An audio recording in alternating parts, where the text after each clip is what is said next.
black thing go from left to right, and I thought, I'm going to die out here. No one's ever going to know. I couldn't believe what my eyeballs were showing me. I'll never forget how evil the eyes were.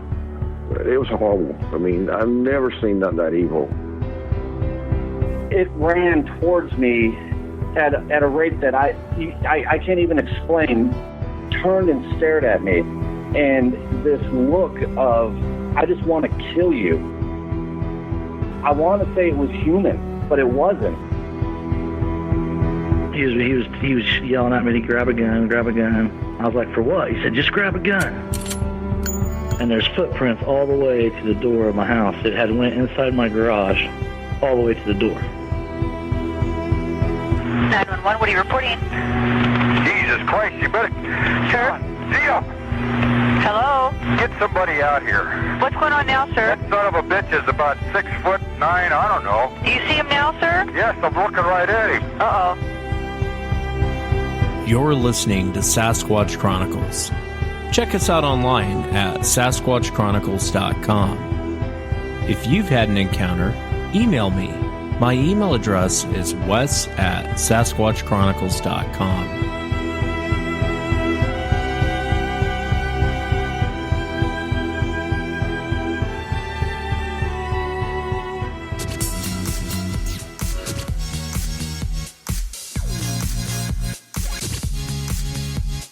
Want to become a podcaster? Now's your chance. We are looking for new podcasters with talent and a chance to win a grand prize of $2,500. Not only could you win $2,500, but the opportunity to get a year contract to get sponsors for your show, along with equipment you will need to be a professional podcaster. This is a competition, and we are looking for the best of the best. You will have access to myself and Wes after the show, and we will help you all the way. The audience will have the opportunity to vote and have the final say. But if you have the skills, we will send you straight through to the top 10. Wes, hit the golden buzzer. You're going straight through to the top 10. The show and details to come.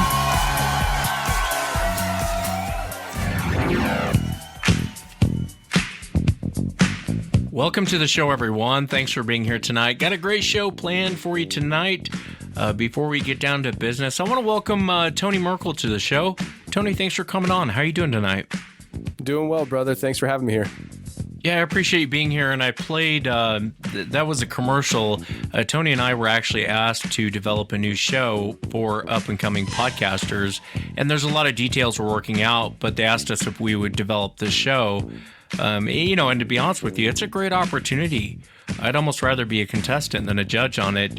But the reason why I wanted to come on the show and talk about it is because I've been getting a lot of messages on Facebook. People are asking me if it's a joke. It's definitely not a joke. It's a legitimate offer. It's $2,500. There's equipment. There's sponsorship deals. It's a great opportunity. Yeah, absolutely. I'm actually really excited about doing it myself because I always enjoyed watching like those shows when I was younger. Like American Idol is the one I always watched and stuff. And I thought it was really cool how people who have talent and they just never had an opportunity get that opportunity. And that's what this show is all about. And it's even similar where there's people that are going to contest on this show and they're actually going to have the opportunity to, advance in the rounds. But as they advance in the rounds, the audience is actually going to be able to judge and decide who moves on. It's going to be very much audience participation as to who actually moves on. So the people will decide who they want to hear on a more regular basis. Yeah, I think it'll be a fun show. So if you're out there and you're interested in doing podcasting, get together some of your content now. We'll mention more down the road as far as how you submit it on the website. I think we're going to limit the shows to about 10 minutes. That way we can have 4 or 5 contestants per show. But we're still working out some of the details. And a listener asked me if it was the $2,500 was my bookie money. It's not. I'm just developing the show. I don't have any part of that. But we'll go into more details with that. But think about the content. If you're interested, think about the content you want to. It could be on anything, really. And again, we'll probably limit it to 10 minutes. And I like the fact that the audience can get involved. There'll be a place where they can go and vote and actually have the final say. I know in the, I love the golden buzzer idea. But the audience does have the final say, and that's the cool part about the show. Yeah, absolutely. So definitely people check it out. Stay tuned to check it out. And as more details arise, think about it. And if you've been wanting to do this, please submit your name and see what happens. Yeah, not to shift gears on you, Tony, but we'll be, Tony and myself, the other podcaster, Hillbilly Horror Stories, and Twisted Philly, we'll be in Houston May 11th. We're doing a live show, and I'm dragging Bob Gimlin down there. Bob and I will be doing the show. We'll all be doing live shows down there. I hope you guys can come and check it out. It'll be good times. We'll have drinks. We'll have fun. Come hang out and watch a live show. Tony, how would someone get tickets for that? I don't think there's that many left, is there? No, there's not. So when we first announced the show, that first show got sold out within the first 3 or 4 days. It wasn't long at all. So we decided to open up a second show. And that second show has 30 tickets left. Now, this is a 100-seat venue. First one sold out fast. Second one has 30 seats left. And so tickets are going fast. And if you are interested within an hour to 2 hour radius of Houston, I highly recommend you take advantage of this opportunity to come out, meet some podcasters, meet myself, Wes, and Bob Gimlin, of course. You can go to my website, theconfessionalspodcast.com/live-events. And you can also just look in the menu bar. There is a tab there that just says live events. Click live events. And on that page, you will see 2 different shows. One that is sold out. We have it marked out. That's sold out.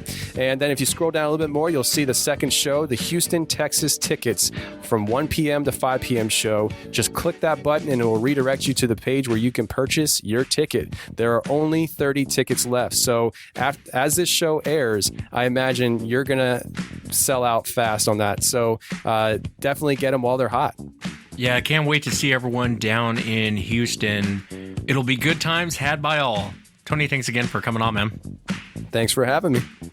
And let's jump into it tonight. I'll be welcoming Claire to the show, and Claire comes to us from the UK. And in 1989, she went on a business trip to California, and she was out sightseeing, and she ran into these creatures and actually was hurt by the encounter, physically hurt. And Claire shares a lot of details, a lot of very interesting details regarding this encounter, regarding what happened, what the creatures were doing, her conversation with law enforcement afterwards. Should be a fantastic show tonight. If you've had an encounter and you'd like to be on the show, shoot me an email. My email address is wes@sasquatchchronicles.com. And if you get a chance, check out sasquatchchronicles.com. You can become a member and get additional shows. Let's jump into it. Claire, welcome to the show. Thank you so much for being here. You're welcome, Wes. Thanks for having me. Yeah, I'm happy to have you, Claire. Thank you again. And your encounter took place in California in 1989. This was a business trip. This wasn't, you weren't on holiday or, as we say, on vacation here in the United States, correct? No, I was working over there. I'd just joined a software company, a fairly big software company. And prior to that, I'd been at working for an American investment bank. And I was out on a secondment to their offices in Mountain View. So the first weekend I was over, didn't really have anything to do. So I went around San Francisco, did the tourist things. Next weekend I went up to Napa Valley, where they were just starting to put the vineyards in. And then the weekend before I was flying up to Madison, Wisconsin, I went up and stayed in Carmel Heights by Big Sur Forest. I got you, just kind of sightseeing. If you would you just kind of start from the beginning? I know that you're not real super comfortable talking about this, but if you would you start from the beginning and walk us into what happened? What did you see? Okay. Well, I'd actually gone out, and this is probably going to sound mad to people in America. We don't have sea otters in the UK. And I'd gone out to photograph sea otters in Monterey on the Saturday. And I was staying in a hotel that's just south of Carmel. And the people down Monterey Pier had said it was really good photography to be had up further. If you drive south, there's lots of beaches and creeks and coves, bits and pieces. So I went there in the afternoon, probably about 3:30, 4:45, park the car up.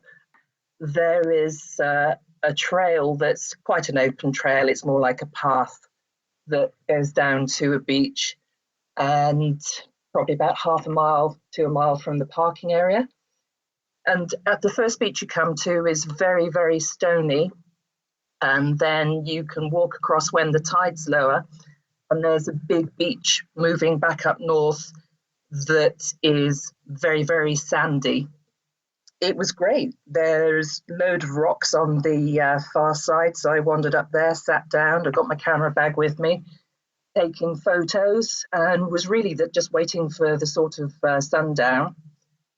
So just about to go back, very happy with what I'd taken. And we have an expression, someone's walked over your grave. You really feel quite, your hair stands on end, you feel cold. And I looked over to the way I would need to go back, and there were, I thought, first of all, it was a huge cat, but it was much more big and bulky than a cat. And then there was more than one of them as they came round the promontory where you've got the cove shape. And I have never seen anything like it in my life. Very, very large, very hairy, moving on all fours. And there were several of these creatures, one behind the other. It obviously wasn't a cat because it was moving in a very strange manner, and the head kept popping up as if it was sniffing, and then it popped up. It stood up on 2 feet. There was no other way to describe it, and it was bipedal. Must have been 7 to 8 foot tall. It was followed in onto this cove by 2 other 5 to 6 foot, maybe just over 6.5 foot, and 3 much smaller ones. The larger one, which was definitely male, waded into the ocean. The 2 others, the 2 larger ones, which were, I would have said, females, sat down on the sand with the smaller ones. The smaller ones were digging in the sand. The large creature, the really large one, was ripping out seaweed and throwing it back towards the females. And they were chewing the roots where it had been pulled out of the water and rubbing it onto their chests and around their necks, and then draping it around over their shoulders. So I'm just sat there, I'm just watching this. I can't say I was actually thinking anything more than stunned. And probably like the idiot I am, I just thought, well, no one's going to believe this. I'll take some photographs of it. So lifted the camera up to take photographs. Part of the lens kit dropped off, hit the rocks, went bouncing down where I was sat. And the large creature turned round. Every one of them snapped round and was staring toward me, at which point the male that was in the water basically was up to its, I'd say, mid-chest in the water, came striding out of the water. I've never seen anything move like that in my life. And basically, it looked, the way it moved, almost as if it was gliding across the beach. One of the females, the larger one of the 2 females, came after it, and probably about 30 yards or so away from me, they had an argument, for want of a better word. They were screaming at each other in gibberish. The male that was in front it didn't take its eyes off me, but it sort of rotated from the waist. The head didn't really turn, it rotated from the waist. And it was like if you see a couple in a shop, it was verbalizing with her. It sounded like a language, and they were chuntering away back and forwards, back and forwards, back and forwards. And it was like a couple having a domestic dispute. Then the body turned right back at me, and it just screamed.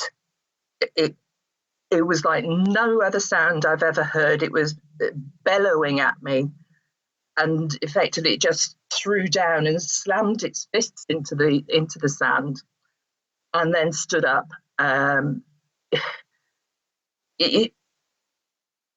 Basically, the last thing I remember, because I passed out, I'm presuming I passed out.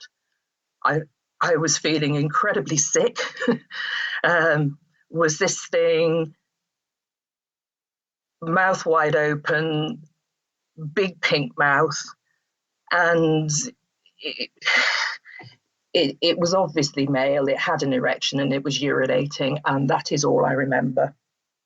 Well, what happened next? Well, what happened next is I came to. This was just coming probably sunset by now. It was 5:30, 6 o'clock when this happened. So there was still very good light. The next thing that happens is I come to about 20, 30 yards back from where my car is parked. I was dressed in hiking boots, jeans, I had a shirt on underneath, and I had a wax cotton jacket. They're fairly common in the UK, called barbers. And this one was a gamekeeper's jacket, so it zips both ways. So you can zip down from the top or you can zip up from the bottom. And this was actually almost pulled over my head. And you see, I can't understand how I got there. I was black and blue up my left-hand side, and my face was very badly scratched and bruised.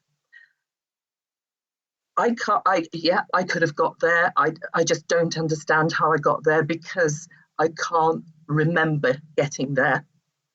I hadn't got my camera. I hadn't got my camera bag. I just don't know. Got to my car. I got the keys that were in my zipper pocket, in my breast zipper pocket. Got back into the car, drove to the hotel. Now, the hotel where you pull into it's right off Highway 1, just before you come into Carmel. And you don't have hotel rooms. They're little cabins built into the side of the valley as it's going up, facing the ocean. And they do valet parking. So you have to walk through the main reception area of the hotel to get to the car. Obviously, I was in one hell of a state. And the young man that was doing the valet parking went and got someone. They obviously thought I'd been assaulted. I wasn't making any much sense. So they put me in a side room and called the police. And the police duly came, took my details. First of all, there was one guy, he just wanted me to run through everything that had happened. And I did. And he sat there and looked at me. The first thing was, he was saying, have I been drinking? Was I on drugs? Obviously, I was very young to hold the business position I did. He was quite incredulous until I got the business cards out. Then again, he was, what was I doing down there by myself? Or, found it quite strange. And he was just being, to my mind, incredibly rude and obnoxious by this point. So then he asked me to go through everything again. And by this time, Another chap joined him. Now, the first man was in uniform. The second man wasn't. And if he was a police officer, well, I've never seen a police officer like him. He had jeans on, what we'd referred to a lumberjack shirt. So it was plaid, white T-shirt underneath that.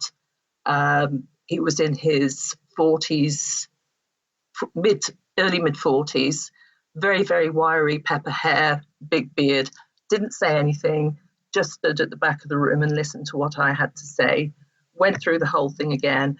And the man said, well, what you obviously saw was bears. You'll be very, very lucky. You know, you're lucky to be alive. Obviously, you know, you just concussion and you've staggered back up to the car. And, I think I said in my email to you, the largest animal we have in the UK, natural animal, is a red deer. But I know what a bear looks like, and there is no way on this planet that what I saw were bears. And I was quite adamant about that fact with him. And he read me the Riot Act, and what I saw had been bears, and I wasn't to say anything to anyone else about bears, other than it was bears. And I again turned around and said, absolutely not. And he said, do you not have police in your country? And it was, well, yes, we do. I said, but they don't tell you what to write in statements. And he just looked at me and said, do you understand English? I said, well, I am English, actually. I understand it very, very well. Thank you. And he said, you're not to discuss this with anyone. We've taken your report and you're not to go back there. And that was that. And that pretty much, that was the end of it, Wes. I stayed in the hotel over Sunday. I still felt incredibly sick. I cancelled my visit to Madison. I was due to fly up there on the Monday, and I flew home instead on the Tuesday. Wow, what an account, Claire. What an account. I guess welcome to America. I mean, I think you were talking to a police officer, and the other guy was probably a government contractor. I want to come back to that, though, in a minute. When you, during the encounter, do you think you were dragged back to your car? If I had, the truthful answer is I don't know. Do I think I was? I think I was dumped there, because if I had walked and stumbled, I would have had marks on both knees, my hands. My hands were pretty much not damaged. It was the back of my hands that was scratched, and it was the side of my face. And I do think, I think I was dragged there. I think I was dragged there and dumped. Yeah, I think that you were too. Your injuries are consistent with being dragged, and especially with your coat being pulled up, you're probably dragged by your coat and dumped there. And I think you're right. I think you would have had, if you had have stumbled back to your car, your knees would have been all scratched up. And so I tend to agree with you. I want to ask you, can you describe the creatures that you saw? As I said, the one was definitely male. They were mammals. They moved from... The younger ones tended to move on all fours. And it's the strangest thing that, as I said, I've ever seen. They got a movement that, if you've ever seen lizards move, where they put their sort of forearms through, and it almost looks like a swimming motion. And then there's no distinct neck. So when the heads came up, it looked really quite bizarre. Black hair. The females had shorter hair than the male, and the males had round its face, the hair was longer. It was, I'm not saying like a lion's ruff, but like a lion has longer hair around its face. It had longer hair and sort of a ruff around its neck. The chest was not as hairy, but it was like a very, very large, very fit bodybuilder, massive muscles on either side of its head. The arms were slightly longer and very, very long fingered. It looked apish. thin lips. It had flat teeth like us, but very large canines, black eyes. The eyes must have been, I was slightly above it on the rocks when I lost consciousness. And the eyes must have been about 4 or 5 inches apart. The actual facial area was hairless, the chest hairless, and the forearms were somewhat shaggy, but that was it. As I said, the females didn't have the same muscle structure. If anything, they seemed chubby, and they had shorter hair than the male. But other than that, the appearance was similar. It seemed more ape-like than human. That's pretty much it, really. The mouth was incredibly pink, but I presume that was because it was angry. And it was angry. That's all I can say. The other thing that I, in hindsight, it's fascinating. They were definitely verbal. They were communicating with each other. They were in conversation with each other, a very angry conversation with each other, but that's all it was. It sounded like a language that you could almost understand, but you couldn't. I think in the email I called it gibberish, and it would...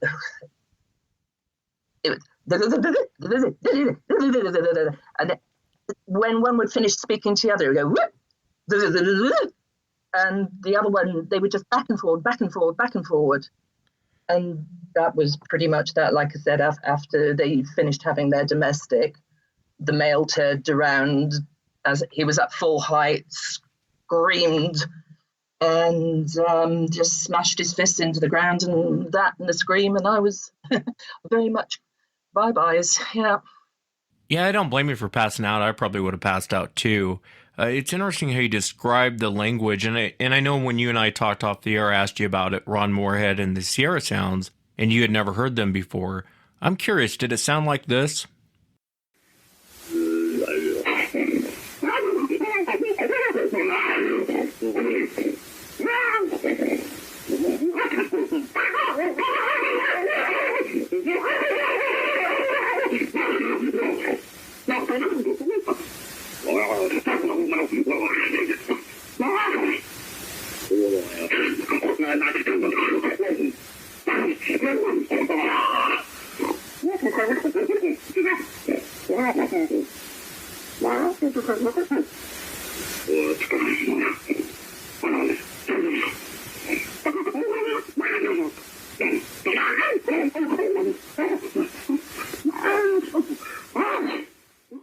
Yeah, that's it. Yeah, I'll send it to you. It was that quick monkey chatter there going back and forth. Interesting. What do you think the argument was about? Do you think she was stopping him from coming and harming you? I think if she hadn't have been there, we wouldn't be having this conversation, Wes. For whatever reason, what I have absolutely no doubt, and this is in hindsight because at the time I wasn't thinking of anything. I have no doubt, having stared into its face, that I would have been dead. I would have been dead. It was absolutely sheer, unbridled hatred and anger. Nothing more. One thing that you mentioned in your account of it having an erection and peeing, I've had other people on the show, the two brothers I mention all the time. One of the guys told me that when it was chasing him, and you hear him in the beginning of the show, he says it ran all the way through his garage and all the way up to the door, and his brother's telling him to grab a gun. Well, the one thing that they'd mentioned was when it was chasing him, he said it had an erection, and it was peeing all over the place. In the garage, It had peed in the garage. Let me ask you, what did you think these things were when you saw them? I mean, well, when I first saw them, because I was getting up to leave, I was about to leave, and like I said, all of a sudden it felt like someone had walked over my grave. I went absolutely stone cold, and my hairs just stood up. I thought they were, to start with, very, very large cats, or a large cat, and then there was more than one, and then there was a troop of them. But you're transfixed on them. I have never seen anything like it. I hope I never see anything like it again. I didn't know what to think. Bigfoot, Sasquatch was not on my horizon. It's not something that you really hear about, or you certainly didn't back then over here. We heard of abominable snowmen, but they were myths. And, you know, Britain is a fairly boring place as much as wildlife goes. So, you know, one never has to think about going outside in case there's cougars or bears or wolves, because we don't have anything. They were bipedal primate stroke hominids that are not classified. They are definitely not any of the primates that have a classification. Other than that, they're mammals. More than that, I don't know, but they are verbal. So they're obviously intelligent. They were working together as a team. They were communicating together. And I presume the male acted so aggressively, I am assuming because it's females and its children were there. Yeah, you're probably right, Claire. I wonder if he mistook your camera for a gun, and you guys kind of got they from their vantage point, you got the jump on them, being up on the cliff, and they didn't realize that you were there. I wanted to ask you: did the females and the other ones, did they all kind of have the same appearance? The juvenile ones, and I am making a presumption that they're juvenile, tended to move around on all fours, but the larger, probably more senior ones, they came onto the beach area, the cove area, on all fours, and then they sort of flipped up, and that was weird. They just sort of like popped up onto two legs, and they moved fluidly. I have never seen another animal move like that, with the exception of possibly gazelles. And the amount of space this male covered in such a short period of time to get up next to me, if it wanted to kill me, it could have killed me. There's no two ways about it. Nothing I could have done. It would have snapped me like a twig. Yeah, I remember even in my own encounter, I remember when it dropped down, it's bizarre looking when they drop down. I would imagine they pop up the same way, but it's very bizarre. I know what you mean. It's very bizarre. I wanted to ask you about the females. You mentioned females. Do you think that there were females because of did they have breasts? I know you had mentioned they were a little chubbier. They were chubby. The male, though, again, another expression, I don't know if it translates, not a bean on it, no fat with muscle, absolute muscle. The thighs were huge, and it was like the most dedicated bodybuilder you have ever seen in your life, bar none. The females, yes, they had breasts. They were pendulous. Again, they had less hair on their front where the breasts were, but there was still hair. Like the male had less hair on the breast area. And they didn't have the rough or the longer hair around their neck. It was more, let's say, 3 to 4 inches long, where the ruff around the male's hair was 6 to 8 inches long in places, and had a very well-defined edge to it. I mean, incredibly impressive looking animal. If it is an animal, well, it's an impressive looking mammal. But they were definitely female. The features were softer than the males. And I didn't get a close enough look at the juveniles to tell you anything more about them. They were on the other side of the cove, and really, when the male started running towards me, I paid them no further attention. I'd just gone. Yeah, and it's a terrifying encounter, Claire. I mean, I realize this is many years ago, but it definitely still stays with you. And I realize, you're fearing for your life at this point. You're not really writing down details. I wanted to ask you, though, when the male ran towards you and when he had roared at you, how close was he to you? About 15, 20 feet. and I was up on the rocks. I've been sat up on the rocks, so I was slightly above its head. Oh, wow. That's really close. So you're looking down on him and he's looking up at you and you're 15, 20 feet away. That's too close. Way too close. Like I said, way too close. And when it screamed, I mean, I could feel my insides vibrating, and that's the last thing I felt until I woke up. Yeah, and I know you're not really into Bigfoot. I know your brother is, and he's the one that listens to the show and asked to have you contact me. In the Sasquatch world, they talk about infrasound all the time and the effects of infrasound.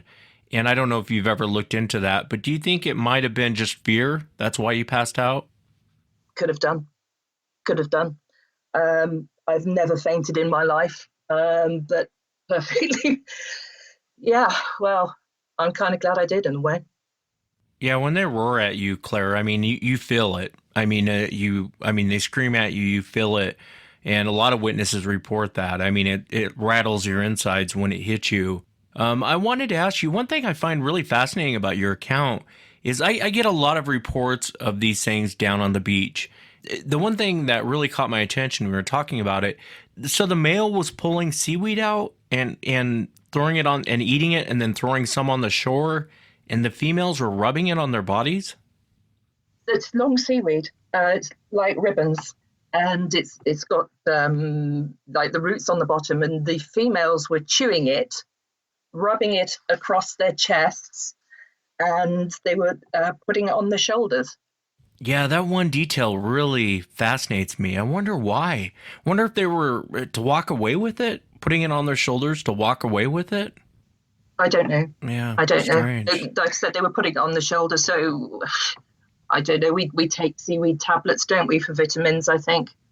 Yeah, it's a great detail, Claire. I mean, with the seaweed, it really makes me stop and think. And maybe you're right. Maybe they're using it for the same type of thing, because seaweed has vitamin properties to it, and maybe that's why they were going after the seaweed.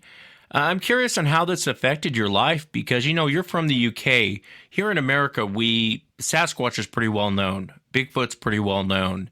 And yes, you're going to get ridiculed. You're going to run into people like the cops you ran into, the douchebags, that say, well, how much were you drinking? You obviously saw a bear, that sort of thing. But there's also a percentage of times when you talk to people and they've either seen it or they have a family member that's seen it, or a friend that's seen it.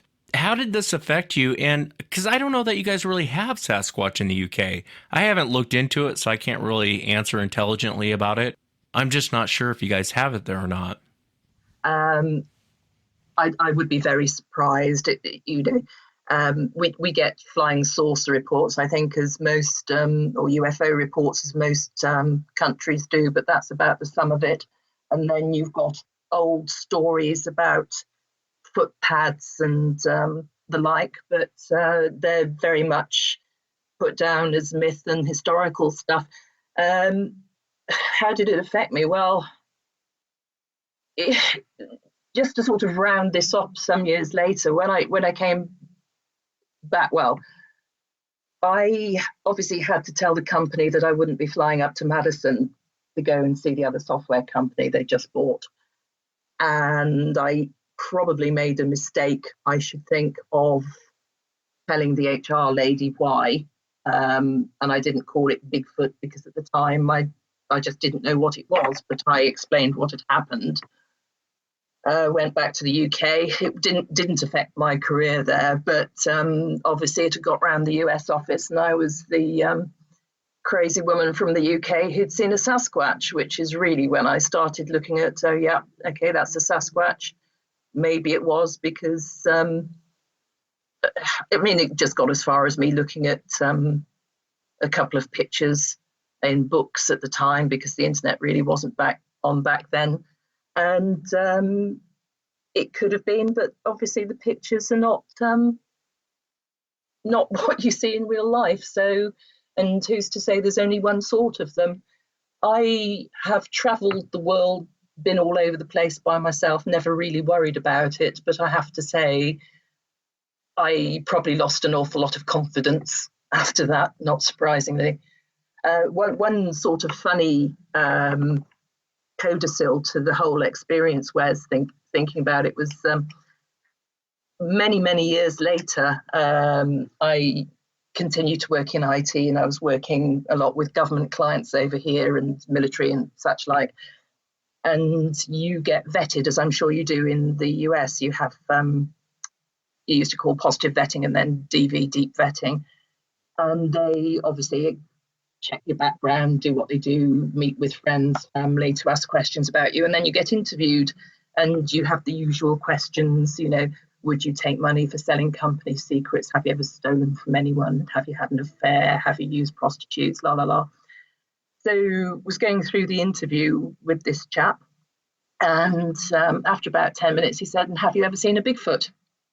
And in the UK, you're not going to ask that sort of question. So somewhere along the line, it had gone down on the papers that Claire's seen a Bigfoot. So, yeah, there we are. Well, you're not alone, Claire, and you're definitely not crazy. You know, I have people from all walks of life that come on this show, and I can't even tell you how many police officers I've had on the show, way more than the audience actually knows, because a lot of times I don't say what people do for a living. I mean, I've had doctors and surgeons on, and from all walks of life that come on the show and share their encounters. And, you know, in your encounter, thank God that I guess the female stopped the male from coming for you, because, you know, sometimes people do get hurt in these encounters. Sometimes people get killed in these encounters. And I think I talk a lot about the Sasquatch and their temperament and how quick things can change for you. I mean, things can change on a dime in a moment's notice. And you saw how quickly he went from digging up seaweed to wanting to kill you. I mean, he went from 0 to 60 in a blink of an eye. There was no 0 to 60. It was just full on. It was picking a switch from it, you know, wading around, pulling seaweed out, to flipped around and steaming towards me. And it was just, as I said, it was seconds. And for a creature of that size, that's up to its armpits in the ocean, to be able to push through the water and get out and start running that quickly, never seen anything like it. Yeah, it's terrifying. Something that big shouldn't be able to move the way they move and how fast that they can move. The other detail you brought up about the young ones, I've heard that before. People, especially people who claim to have these on their property, one thing that they'll generally say is the little ones will be on all fours most of the time. Rarely do they actually pop up and run around on 2 legs. I'm fascinated by the whole incident and the fact that you were able to walk away unharmed. I wonder why they dragged you back to the car. One question I want to ask you is, what do you think that Sasquatch is, Claire? If someone were to ask you what is Sasquatch, what would you say to them? It's definitely a mammal. It is definitely in a verbal society. I would have thought it's on the same genetic level as primates and ourselves. But it isn't human, and it's not one of the recognized apes.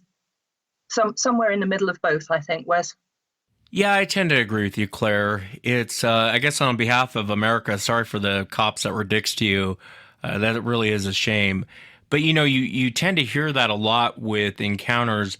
Generally, it's people who have evidence or if they were hurt, where it's always a cop or some sort of law enforcement person and this other guy.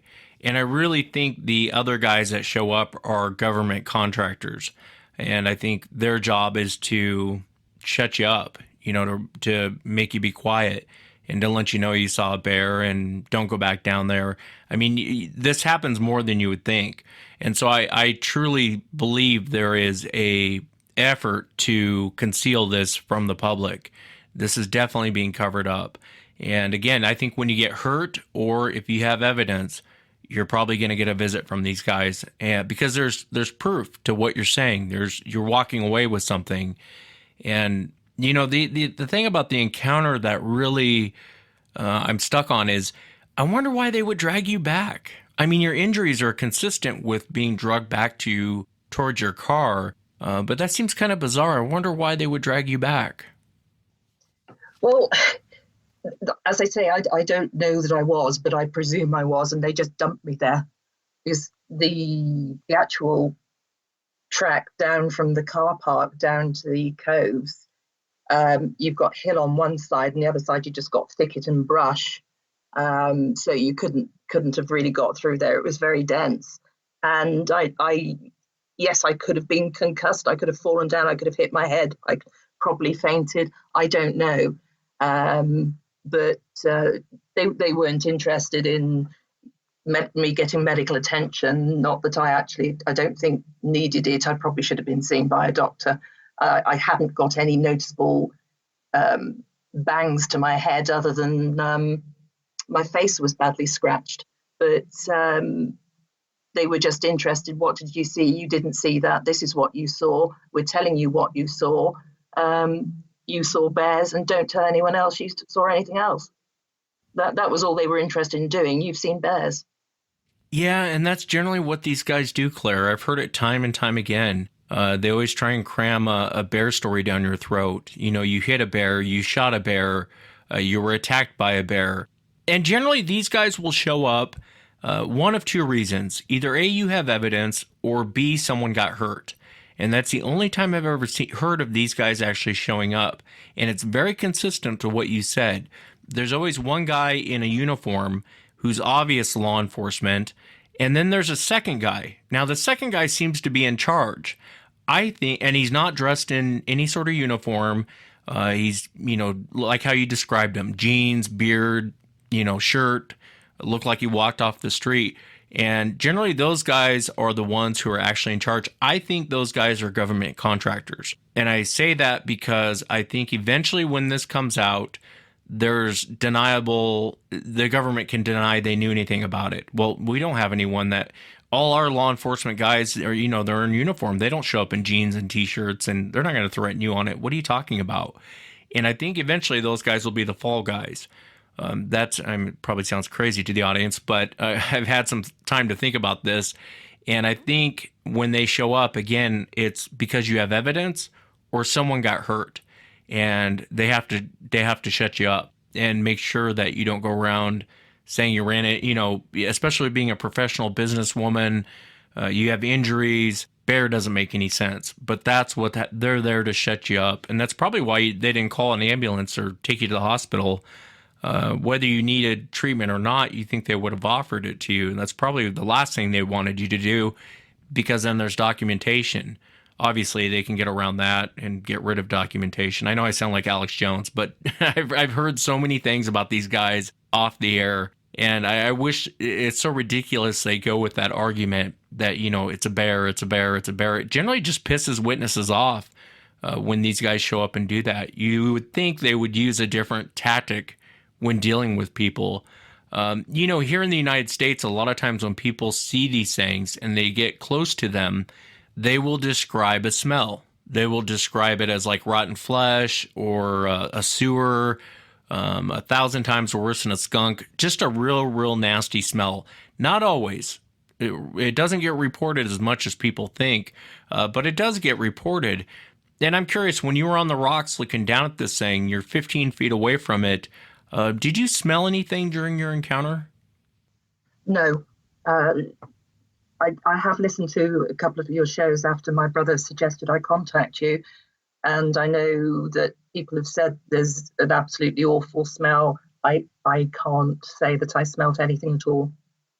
Yeah, like I said, in a lot of encounters, sometimes it gets reported, sometimes it doesn't. I've had people who have been 10, 15 feet away like you were and didn't smell anything. I've had people who were 20 feet away and, could barely hold their eyes open and were gagging from the smell. I haven't been able to figure out the smell yet. It's so random, but it doesn't get it reported quite as much as people might think. And I'm so glad that, you were able to walk away from this encounter, Claire. Like I said, it's a terrifying account. It really is. And I don't blame you for passing out. I probably would have passed out. And thank you so much for taking the time to come on and share it. I know you're all the way across the pond. And this happened many years ago, and I know you weren't super comfortable talking about it, but I thank you so much for coming on and sharing it. It's been a pleasure, Wes. It's after those 30-odd years, because this was 1989. Apart from my brother, you're the only person I've spoken to about it since. Well, thank you for that, Claire. You know, it was an honor talking to you, and again, I really enjoyed hearing your encounter. There was a lot of great details I could grab out of your encounter, and thank you so much again for sharing it. Thank you very much. And that's it for tonight, everyone. Remember, if you've had an encounter, shoot me an email. My email address is wes@sasquatchchronicles.com. If you get a chance, check out sasquatchchronicles.com. You can become a member and get additional shows. We're going to close out tonight with a UK band. The band's name is Fabric, Fabrik. Check them out on iTunes. They're on YouTube. They're on Spotify. They're everywhere. The name of the song is called Black Lake. And again, this is a band out of the UK. I really dig the band Fabric and their music. If you get a chance, check them out. Until next time, everyone.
Epiphany, bring the shore to life.